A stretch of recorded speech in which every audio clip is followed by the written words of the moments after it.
దేశంలో యేసుక్రీస్తు ప్రభు వెళ్ళాడు. ఎందుకంటే కానా విందులో పెళ్లి అయిపోయింది. ఈ కానా విందులో ఎందుకు పెళ్లి అయిపోయిందో నేను ఆలోచించాను. ఆదికాండము 9వ అధ్యాయము 18-19 వచనాలు మీరు చదవగలిగితే అక్కడ చక్కని స్టోరీ ఉంది. నోవాహు అనే వ్యక్తికి 3 కుమారులు పుడతారు. ఆ 3 కుమారుల్లో కానాను ఒక వ్యక్తిగా ఉన్నాడు. హల్లెలూయా. ఈ కానాను ఎప్పుడైతే తన తండ్రి త్రాగి మత్తుగా పడినడం చూశాడో తన సహోదరులు చెప్పాడు, వెళ్ళి ఆయనకు బట్ట కప్పిరండి అని చెప్పాడు. వీళ్ళందరూ వెళ్ళి ఆ బట్ట కప్పే ప్రక్రియను సక్సెస్ఫుల్ గా ముగించారు. వీళ్ళందరూ మొగాన్ని చూడలేదు, కానీ తండ్రి కానాను మొగాన్ని చూసి, హల్లెలూయా, ఈ కానాను మొగాన్ని చూసి తండ్రి శపించాడు కానాన్ని. ఎందుకంటే నువ్వు నీ సహోదరులకు దాసులవుదువుగాక అని చెప్పాడు. కానాను మంచి చేశాడు, చెడు చేయలేదు. కానీ నోవాహుకు అది నచ్చలేదు. ఏమైందంటే నోవాహే ఇప్పుడు మొదటి పురుషుడు నోవాహే. ఇంకా జలప్రలయం వచ్చింది 7వ అధ్యాయంలో, 6వ అధ్యాయం ఎండింగ్ లో. ఈ 7వ అధ్యాయంలో ముగించబడింది. 8వ అధ్యాయంలో బయటకు వచ్చాడు, దేవుడు మాట్లాడాడు, అప్పుడు అన్నింటినీ బలిచ్చాడు. 9వ అధ్యాయం స్టార్టింగ్ లో బాగా సంతోషంగా ఉందాం అనుకున్న టైంలో ద్రాక్ష రసం అనే తోట వేసుకున్నాడు. ద్రాక్షలన్నీ కలిపి మత్తుగా చేసుకుని తాగేసి బాటిలో నొప్పేసి హ్యాపీగా పడుకున్నాడు అంట. హల్లెలూయా. పిల్లలు చూశారు, అరే ఎంత బుద్ధిలోడు కాకపోతే పనికి మనోడు పోయి కప్పేసినారా, అలా పడుకుంటాడు అని చెప్పారు. తీసుకెళ్లి బట్ట కప్పేసాడు.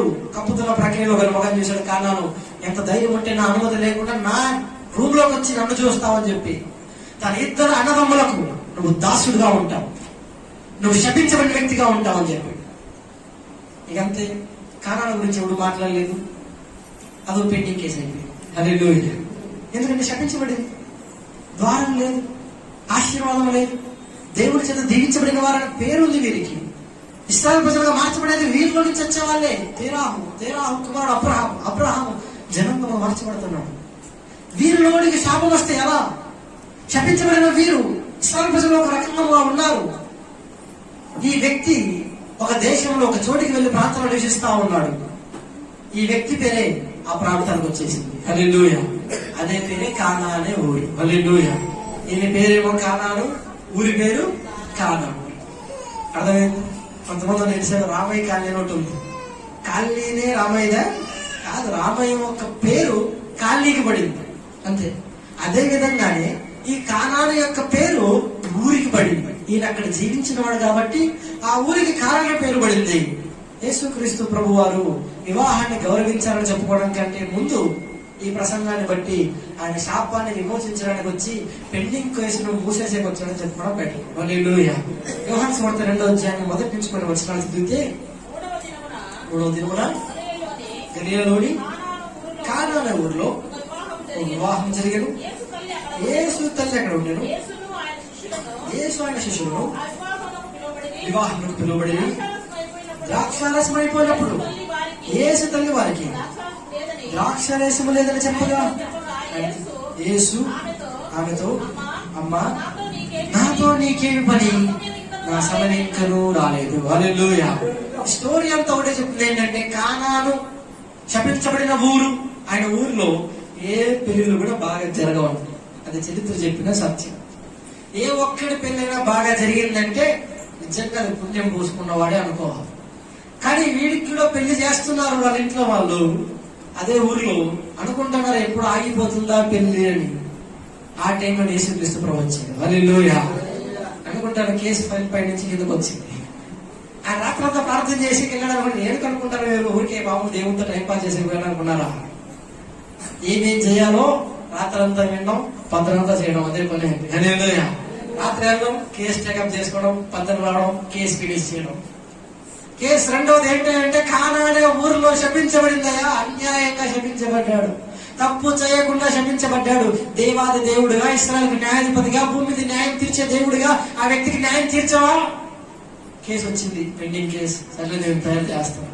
వెళ్ళాడు, ఏమైపోయింది? ద్రాక్షారసం అయిపోయిందయా. ఈయనేం చేశాడు? పోయాడు, కుండలో నీళ్లు పోయాడు రా అన్నాడు, పోసాడు, ప్రార్థన చేశాడు, తీసుకెళ్ళి పోయాడు రా అన్నాడు. ప్రభు నిజంగా పోయి ఉంటాం, పోయి అన్నాడు. తీసుకెళ్లారు, పోసారు. వెంటనే వాళ్ళంతా ఒకటే సాక్ష్యం ఏంటంటే, అయ్యా ఇంతవరకు ఇలాంటి ద్రాక్షారసం మా జన్మలో తాగలేదు. హల్లెలూయా. ఇంత మంచి ద్రాక్షారసాన్ని మా జీవితంలో ఎక్కడ తాగలేదంటే అది ఒకరిగా చెప్పింది. ప్రొఫెషనల్ ద్రాక్షారసం తయారు చేసే వ్యక్తి చెప్పాడు.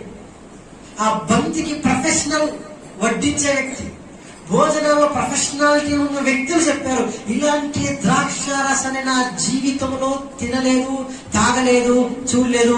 ఫస్ట్ టైం టేస్ట్ చేస్తున్నాను. ఇది ఎక్కడి నుంచి తెచ్చారు? అది మాత్రం మమ్మల్ని అడగొద్దు. బయట తొక్కులో నుంచి నీళ్ళు తోడుకొచ్చి పోసిన అవసరం కొట్టేదే కొట్టారు.